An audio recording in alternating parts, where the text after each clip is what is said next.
Alors, je vais parler aujourd'hui de l'observation expérimentale d'une collision de mascarets optiques telle qu'on peut le réaliser dans une fibre optique. Alors, ce travail a été réalisé au sein de l'équipe Soliton Laser et Communication Optique du laboratoire interdisciplinaire Carnot de Bourgogne à l'Université de Bourgogne. Donc, Julien Fatome a contribué à ces expériences, ainsi que moi. Et concernant certains résultats sur les flaticons, ils ont été obtenus par Bastien Varlot et Guy Milot aussi a participé à tous ces travaux.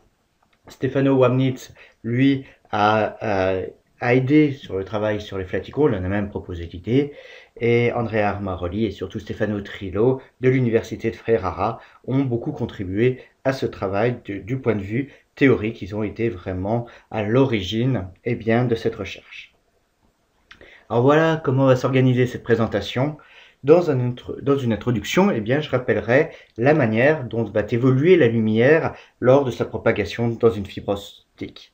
Ensuite, je reviendrai sur l'analogie qu'on peut dresser entre le monde de l'hydrodynamique et le monde de l'optique. Je parlerai après cela des chocs, tels qu'on peut les observer en optique et plus précisément dans les fibres optiques, et ça m'amènera au montage expérimental que nous avons développé et aux résultats expérimentaux que nous avons pu enregistrer. Et avant de conclure, je dirai quelques mots sur les flaticons optiques qui sont une suite à ce travail sur les chocs.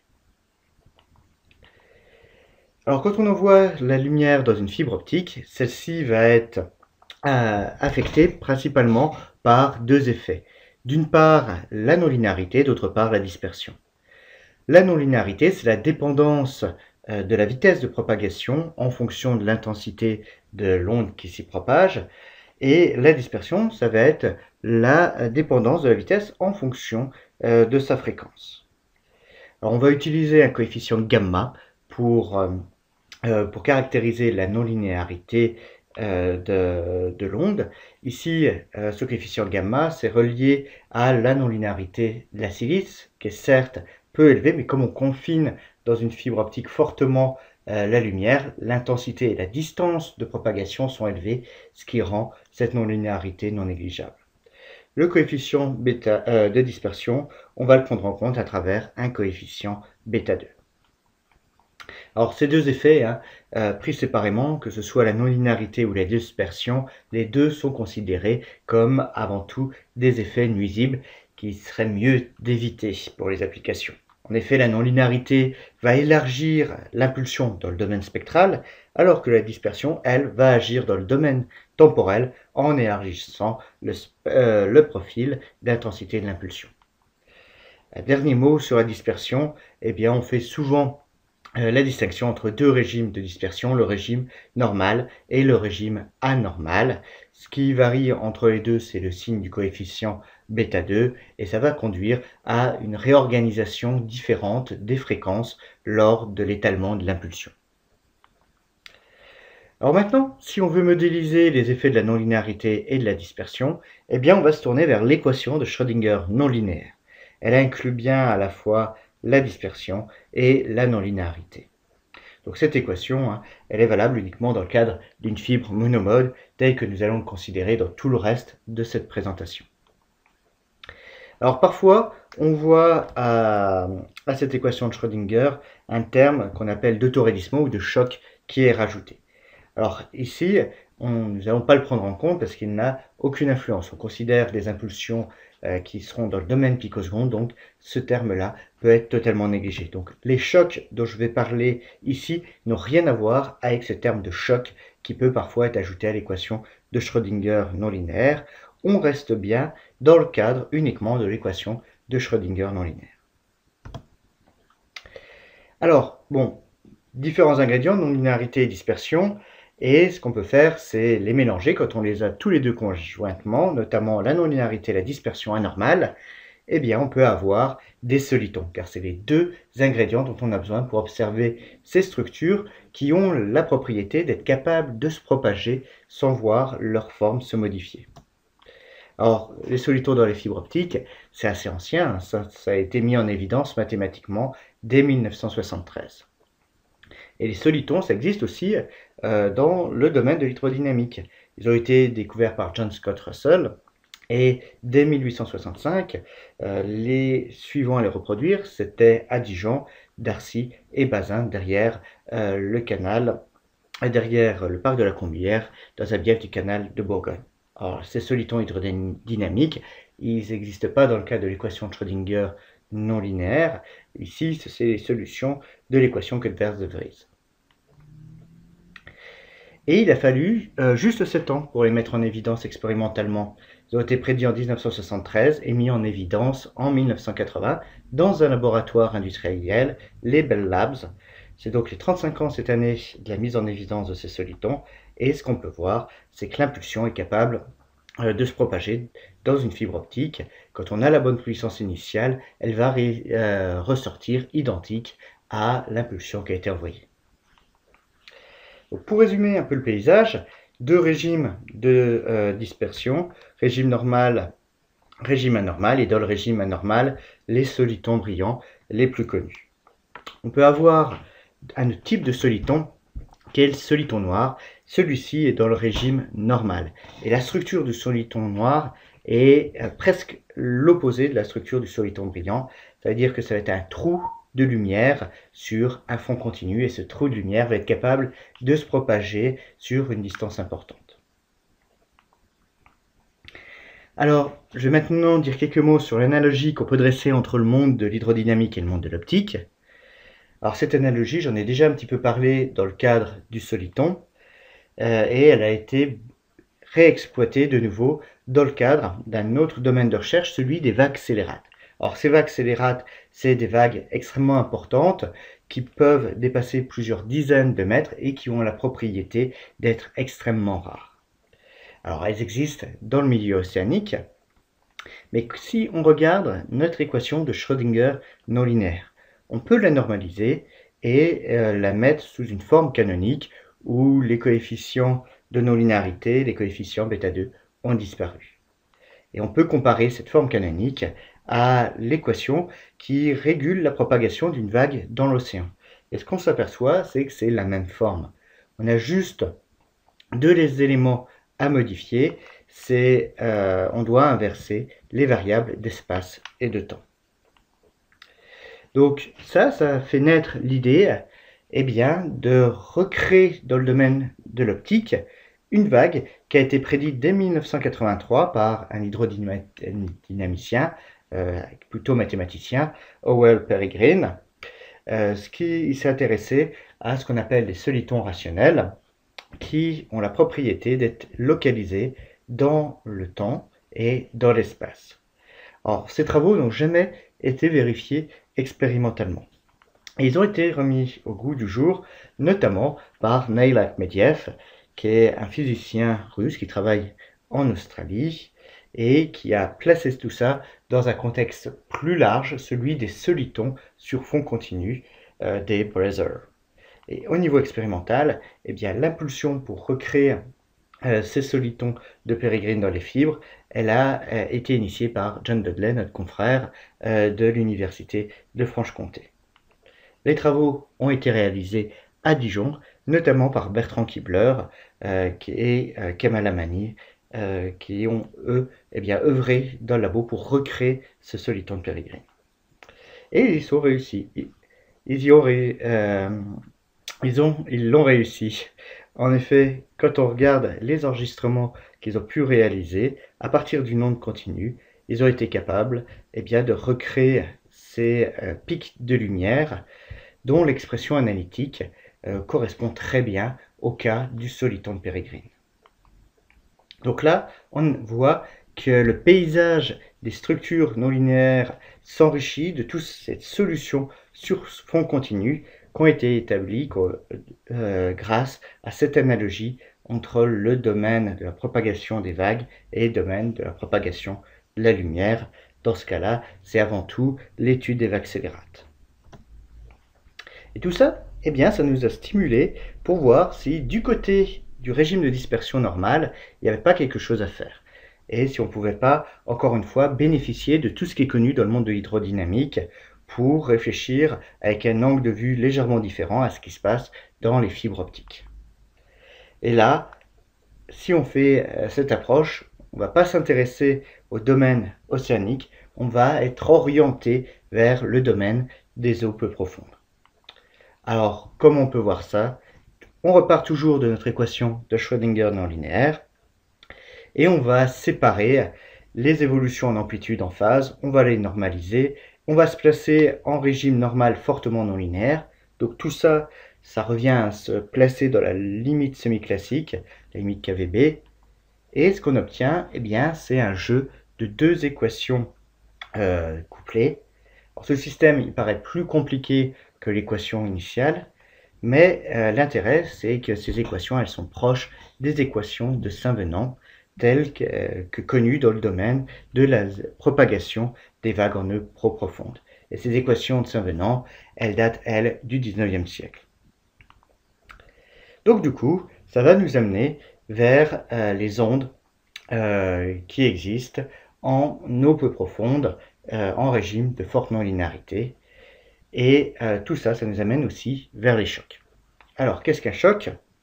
Eh bien, un choc, ça va apparaître notamment quand on a une onde qui va se déformer et qui va acquérir eh bien, un gradient qui va tendre vers l'infini. Là, on voit que le front d'onde ici se réduit progressivement jusqu'à avoir un gradient qui est vertical. Et ça va créer une catastrophe parce qu'on va avoir une partie de l'onde, la partie la plus élevée, qui a une vitesse, ici on voit la longueur de la flèche, plus élevée que la base. Donc cette partie ici, elle va eh bien, dépasser la base, ça va créer la catastrophe. Et derrière, eh bien, on va voir la dispersion qui va prendre le relais et qui va régulariser tout cela. Donc ici, c'est un exemple, hein, c'est pas pris dans le cadre de l'équation de Schrödinger non linéaire, c'est dans le cadre de l'équation de Hopf. Or, ces ondes de choc dispersives, elles existent en hydrodynamique, dans le cadre de l'équation de Cutter de Vries. Et c'est notamment le cas du mascaret, qui est peut-être l'onde de choc dispersive la plus connue du domaine de l'hydrodynamique. Là, on voit cette onde de choc qui va se propager au fur et à mesure. Et là, on voit les surfeurs qui surfent sur ces vagues. Mais ces ondes de choc dispersives, on peut aussi les observer dans d'autres équations, et notamment l'équation de Schrödinger non linéaire, qui pour nous va particulièrement nous intéresser. Alors elles ont ainsi été montrées dans des condensats de Bose-Einstein, mais aussi d'ores et déjà en optique dans le cadre de matériaux photoréfractifs, donc notamment à travers différents travaux publiés en 2007. Et on est même capable, dans le domaine de l'optique, eh bien, de créer une interaction de plusieurs de ces chocs dispersifs. Alors, bon, il y a des avantages à réaliser ces expériences dans le domaine spatial. Les mesures sont relativement simples. Là, ce dont on a besoin, c'est une caméra, éventuellement avec un dispositif d'imagerie adéquat pour le grossissement, mais ça reste relativement accessible. Donc c'est une expérience qui peut être mise en place sans des moyens extravagants. Par contre, là où il y a quand même quelques difficultés, c'est au niveau de la modélisation qui est plus délicate, parce qu'on va avoir des effets parasites, tels une saturation du matériau non linéaire, une non-localité qui peut être due par exemple à des effets thermiques, et ça va venir perturber l'analyse, ou bien ça va venir un petit peu flouter les structures. D'où l'idée, eh bien, de se tourner vers les fibres optiques et de faire plutôt une analyse dans le domaine temporel. En effet, dans le cas de la fibre optique, il y a beaucoup moins d'effets parasites qui vont intervenir, surtout si on reste avec des impulsions de quelques picosecondes. Et les moyens, ils ont progressé dans le domaine des télécommunications optiques notamment. Bon là, il reste une question de coût, parce que si on veut détecter des impulsions de quelques picosecondes ou quelques dizaines de picosecondes, on a besoin d'une grande bande passante et donc là de matériel assez onéreux. Donc c'est pas nouveau en fait d'observer les ondes de choc dispersives dans les fibres optiques, et ça a déjà été réalisé dès 1989, donc même avant l'observation dans les photoréfractifs, à partir d'impulsions ultra brèves. C'est ce qu'on appelle le wave breaking. Donc l'idée c'est de se placer en régime de dispersion normale d'une fibre optique en partant d'une puissance élevée. Et ce qu'on voit, c'est que le gradient de l'impulsion ici tend bien à un moment vers l'infini. On a quelque chose avec un pan très raide et derrière on a une structure qui va se créer, une structure oscillante qui est la régularisation du choc, donc l'onde de choc dispersive. Donc nous, ce qu'on va faire, c'est essayer de ne pas partir par ici cette impulsion. Nous, on va s'orienter plutôt vers des ondes qui seraient des ondes continues. Donc un modèle un peu plus simple, parce que là c'est un spectre continu de fréquence, nous on partirait vraiment avec deux longueurs d'onde, donc deux fréquences initiales, et ça a un intérêt aussi dans le cadre d'études menées dans du mélange à 4 ondes pour mieux comprendre comment l'énergie va pouvoir se répartir, va pouvoir se mixer dans un processus non linéaire. Donc qu'est-ce qui se passe si on part de deux ondes continues, deux ou peut-être trois ondes continues? Ces ondes ont des fréquences légèrement différentes, donc elles vont créer un battement entre elles dans le domaine temporel. Donc on va avoir un profil d'intensité qui va être par exemple celui d'une onde sinusoïdale. La non-linéarité Kerr va créer de l'automodulation de phase, donc elle va entraîner l'apparition d'un chirp, qui est la dérivée de la phase, et qui va être différent suivant qu'on est en haut d'une impulsion ou en bas d'une impulsion. Et ce chirp, à travers la dispersion, ça va créer une différence de vitesse de propagation de l'impulsion. Et ça conduit à une crête de l'impulsion qui va se diriger d'un sens ou d'un autre suivant si on est sur le front montant ou descendant, mais surtout elle va évoluer à une vitesse différente de la base de l'impulsion. Donc on se retrouve encore une fois ici dans les conditions d'un choc, et on voit que ce choc va être doux parce que des deux côtés on va avoir un choc qui va se créer. Donc cette condition, on va voir, ça va avoir des effets assez notables. Donc tous ces aspects théoriques, je le redis, ont été développés par Stefano Trillo. C'est lui qui a mené vraiment à bien toute cette réflexion à l'université de Ferrara. Alors là, un point important, c'est qu'il faut se placer dans un régime de non-linéarité élevé. En effet, si on considère uniquement une non-linéarité faible, comme sur cette animation, ce qu'on voit ici, c'est l'évolution du profil d'intensité en fonction de la distance de propagation, c'est qu'on va obtenir une évolution longitudinale périodique. Donc on va retrouver régulièrement les mêmes conditions, et là, l'évolution peut être bien décrite par un modèle à 4 ondes ou 3 ondes, et ça va fonctionner très bien. Nous, ce qui va nous intéresser, c'est vraiment le cas de la non-linéarité forte, et dans ce cas-là, ce qu'on voit, c'est une évolution tout à fait différente, qui n'est absolument pas périodique, et là, on a notamment ces structures en éventail qui apparaissent, et comme on a des conditions initiales périodiques, c'est même plusieurs éventails qui vont venir ensuite interagir. On va obtenir des collisions entre ces différents éventails. Ce qu'on peut voir aussi, c'est qu'on a des structures générées sombres qui sont beaucoup plus fines que le battement initial qu'on a impliqué dans cette évolution non linéaire. Et là, ces structures, même si mathématiquement ce n'est pas encore rigoureusement démontré, elles ont beaucoup des éléments qui caractérisent des solitons sombres, des solitons noirs. Ouais, donc ces petits filaments sombres qu'on voit, c'est des structures de type solitonique, et on voit par exemple que lorsqu'on a une collision, on a les structures ressortent de cette collision inchangées, mis à part éventuellement peut-être un petit décalage temporel. Alors comment on a pu vérifier ça expérimentalement? Ça s'est fait en plusieurs temps. Il y a une première tentative il y a une dizaine d'années menée par Guy Milot avec l'équipement qui était disponible à cette époque, donc un faisceau Nd:YAG qui pompait une cellule Raman et un laser à colorant. Donc la cellule Raman était faite pour décaler en longueur d'onde le faisceau YAG. Le laser à colorant aussi décalait en longueur d'onde le faisceau YAG. Là, c'est un laser YAG doublé. Et les deux interféraient, donc ça composait nos deux ondes à des fréquences différentes. La fibre qui était impliquée, c'était une fibre de 5 mètres, et la puissance initiale, ça correspondait à 75 watts de puissance crête. Et derrière, le montage de détection était un montage assez complexe, c'était ce qu'on appelle une détection Frog. Alors ces résultats n'ont pas été publiés parce qu'il y a un petit problème d'analyse qui se posait, c'était comment identifier les résultats Frog à l'instant précis où ils étaient enregistrés. En effet, comme on part d'une excitation pulsée avec deux fréquences très différentes, on a des oscillations très rapides et une surmodulation générale.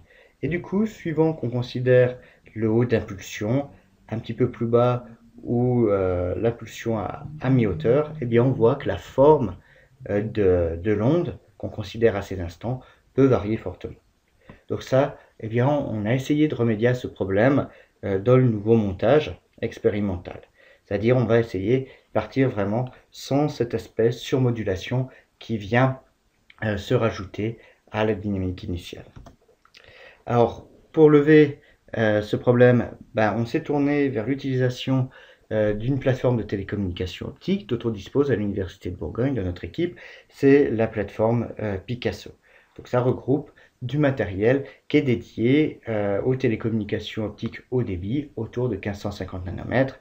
Et là, ça a été avant tout Julien Fatome qui a été à l'œuvre dans le laboratoire pour mettre en place et mesurer tout ce qu'on désirait.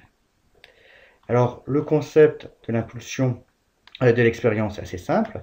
On va partir d'une diode initiale à 1550 nanomètres qu'on va façonner, moduler de la manière dont on veut. On va l'amplifier pour atteindre la puissance adéquate pour observer nos chocs. Et puis ensuite, eh bien, cette lumière va se propager dans une fibre optique à dispersion anormale et être détectée par un dispositif ultra rapide. Donc, d'une manière un petit peu plus précise, on part d'une diode continue qu'on va moduler en phase à une fréquence de 100 MHz, une fréquence faible, et qui ne va pas du tout intervenir derrière dans notre détection. Donc la raison de l'existence de cette fréquence, c'est pour éviter l'effet Brillouin qui pourrait venir dégrader notre analyse. Ensuite, le bloc de modulation principal, c'est une horloge qui vient moduler la lumière grâce à un modulateur d'intensité. Et là, la fréquence, c'est 14 Go. Donc on filtre le résultat et on a un deuxième modulateur qui va nous permettre de sélectionner 8 impulsions. Et ça, 8 impulsions, c'est déjà totalement suffisant pour pouvoir prétendre se placer dans le cadre d'une analyse quasi continue. Alors, comment on sélectionne 8 impulsions? Eh bien, on passe par un diviseur de fréquence qui va nous permettre uniquement de sélectionner une impulsion sur 8. Et ce diviseur de fréquence va guider un générateur de mots adéquat. Alors, la fibre qu'on considère ici, c'est une fibre standard de télécommunication à 0 dispersion décalée et d'une longueur de 6 km. Sa dispersion est bien dans le régime normal et sa non-linéarité, c'est une non-linéarité habituelle. La détection, elle, se fait grâce à ce qu'on appelle un OSO, qui est un oscilloscope à échantillonnage optique. C'est un dispositif qui a une bande passante de plusieurs centaines de gigas et qui est basé sur vraiment une détection optique. Et du coup, ça va nous permettre d'avoir une résolution de l'ordre de la picoseconde. Alors, on a testé différents cas, en commençant par celui de deux ondes qui ont une puissance initiale égale. Donc ça, on les obtient en modulant initialement avec ce qu'on appelle un signal où on a supprimé la porteuse. Donc on voit que notre signal initial est fait de 8 oscillations et qu'après propagation, pour une puissance moyenne de 33 dBm, donc là c'est 3 watts, on est très loin des 75 watts qui étaient impliqués dans l'expérience précédente, on a des oscillations très marquées qu'on va essayer d'analyser. Donc on fait une étude assez systématique basée sur l'échantillonneur optique et on est capable ainsi de dresser ce genre de carte en fonction de la puissance de pompe, et ça va mimer d'une certaine manière la dynamique qu'on pourrait avoir si on augmentait la distance de propagation. Donc voilà ce qu'on observe. On observe que pour des puissances modérées, on a juste un reshaping de la modulation initiale sinusoïdale en une forme parabolique. Et après ce moment-là, on va avoir le choc qui va se développer. Et à haute puissance, on voit la structure complexe qui peut être observée avec d'une part l'éventail qui va se déployer de chaque côté du minimum d'intensité de la modulation initiale, et puis ces collisions qu'on peut enregistrer avec les structures qui derrière subsistent après ces collisions. Et ce type de structure, c'est tout à fait en accord avec ce qu'on peut obtenir de simulation numérique. On retrouve bien qualitativement les mêmes ingrédients. Donc on verra un peu plus tard que l'accord est même quasi quantitatif. Alors un point qui nous a intéressé également, c'est l'évolution du spectre.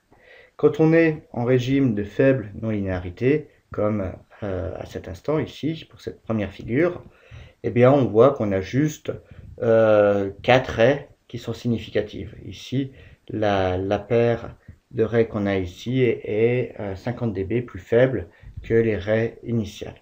Donc dans ce cadre-là, on est bien dans l'existence d'un mélange à 4 ondes. Maintenant, quand on est à ce stade, le spectre est d'une part beaucoup plus large, mais il est surtout beaucoup plus complexe. On a beaucoup plus de raies, pas forcément totalement régulièrement espacées. Et là, ce spectre, il faut l'associer à l'existence de ces structures solitoniques qui sont ultra brèves. On est là complètement en dehors d'une explication via un modèle à 4 ondes. Alors, on a aussi testé d'autres configurations, comme celui d'une onde qui serait initialement déséquilibrée. Là, on a réduit l'amplitude sur l'une des fréquences. Là, la modulation est de 28 GHz, du coup. Et ce que ça nous donne, c'est l'observation d'un décalage de la structure sombre centrale. On a un drift progressif, un glissement progressif. On peut influencer sa direction en jouant sur la fréquence qui est plus ou moins élevée. Et cette observation, elle est complètement en accord avec les simulations numériques. Là, on voit bien que la position de la structure sombre centrale ne correspond pas à la position de la structure sombre du minimum de la modulation initiale. Et le troisième cas que je présenterai, c'est celui où on part d'une modulation où on a 3 ondes qui sont impliquées. Et là, l'image, elle est très différente des 2 cas précédents, parce qu'on n'observe plus ici une structure sombre qui correspond au minimum de la modulation initiale. Au contraire, là, ce qu'on a, c'est une structure brillante. Alors, on le voit bien mieux sur cette carte. On a toujours les doubles éventails, les structures solitoniques qui partent de chaque côté et qui rentrent en collision. Par contre, c'est bien une structure qui est brillante, qui s'est développée au minimum de modulation. Et ça, on le revoit ici sur cette simulation numérique. Donc, avant de terminer sur cette présentation, je vais maintenant dire quelques mots sur les flaticons optiques. La situation qu'on a considérée, elle est différente de celle que je viens de vous présenter. Elle est différente dans le sens où on est parti d'une onde parfaitement continue sur son profil d'intensité, donc plus de modulation du profil d'intensité. Par contre, on a modulé le profil de phase et on a appliqué ici un chirp qui est constant sur les 2 parties de l'impulsion, mais avec des signes opposés. Et ça va conduire à des vitesses au sein de l'onde différentes des deux côtés. Donc on va avoir une sorte d'effet de piston. L'énergie va se concentrer au centre de l'impulsion et ça va aussi donner lieu à des chocs. Donc voilà ce qu'on peut observer. Si on est en régime linéaire, bon, on va juste avoir bien, le battement entre deux fréquences instantanées, ça va être des interférences, tout ce qu'il y a de plus linéaire, donc avec une fréquence bien déterminée qui est régulière sur l'ensemble de la zone de battement. Maintenant, si on se place dans le régime non linéaire, bien l'image est très différente et notamment au centre, on voit qu'on a une concentration d'énergie et une zone qui est très plate, qui a un profil constant. Et derrière, ce qu'on a ici, toujours en éventail de part et d'autre, c'est plus une oscillation sinusoïdale comme dans le cas d'une interférence, ça va être des structures beaucoup plus fines, des structures sombres. On va avoir ici un choc dispersif qui se régularise. Alors, ces propriétés, cette partie centrale qui est plate, qui évolue de manière autosimilaire, ça a conduit Stéphane Wamnitz à proposer un nom à ces entités. Il les a appelées flaticons. Donc c'est Stéphane Wamnitz qui a fait tous ces travaux initiaux qui ont donné un petit peu de naissance à cette idée, ensuite l'étude expérimentale. Alors, on a essayé de tester ça expérimentalement.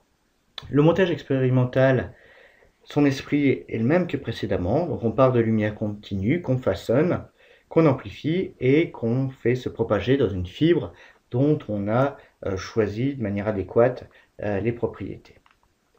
Alors là, quand on regarde un petit peu le détail de la phase de modulation, de façonnage, c'est quand même pas si aisé que ça, dans le sens où il faut moduler la phase, et tout ça on peut le faire en faisant intervenir la modulation de phase croisée avec une autre onde, parce qu'on a besoin de taux de modulation qui sont assez élevés. Donc là, tout le savoir-faire, il se cache dans cette partie de façonnage et de modulation de l'onde initiale pour créer ces profils de phase assez spécifiques. Et quand on a fait les expériences, on a obtenu les caractéristiques qu'on souhaitait, notamment observer un plateau assez important qui s'élargit quand on élargit la puissance, et dans les ailes, les ondes de choc. Alors, ce que je n'ai pas précisé ici, c'est une caractéristique importante de ces structures, c'est qu'elles sont sur fond continu. Là, on voit bien qu'on ne revient pas à zéro, et ça, c'est ce qui crée la différence en fait par rapport aux structures initialement démontrées dès 1989, partant tout simplement d'une impulsion ultra brève, femtoseconde, où on avait bien aussi des ondes de choc dans les ailes. Là, c'est la première fois qu'on génère ce type de structure sur un front continu. Et encore une fois, tous ces résultats expérimentaux correspondent parfaitement aux résultats qu'on peut extraire de l'équation de Schrödinger non linéaire. Donc je vais maintenant conclure.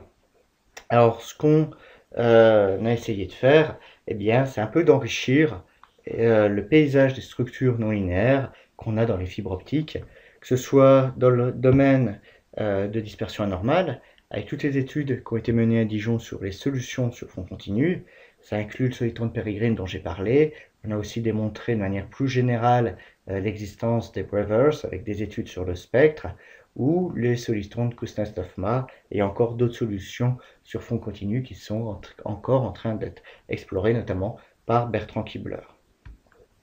Dans le domaine normal, les ondes de choc dispersives et leur interaction ont pu être démontrées grâce à un dispositif télécom, et on a également pu aussi s'intéresser à un nouveau type de structure qu'on a appelé flaticons, qui sont en fait des structures sur fond continu qui existent en eau peu profonde, enfin qui n'ont pas encore été démontrées en eau peu profonde, mais dont on pourrait espérer la démonstration.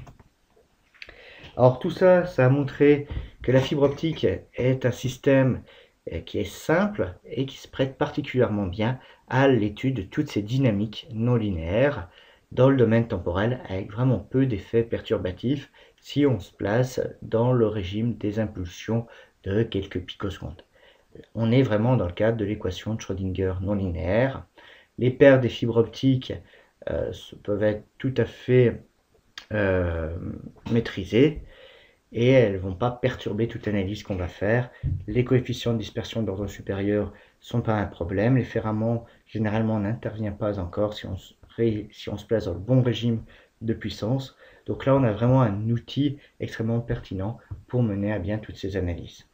Bon, le coût à payer, c'est de disposer d'une plateforme qui soit vraiment en mesure de gérer soit la création de ces signaux à des fréquences de plusieurs dizaines de gigahertz, soit leur détection précise. Et ce qu'on a pu montrer, que ce soit à travers les ondes de choc dispersif ou bien à travers les flaticons, c'est que suivant les conditions initiales dans lesquelles on va se placer, on va observer des évolutions non linéaires très différentes. Eh bien, je vous remercie et puis je remercie aussi toutes les personnes qui ont contribué à ces études.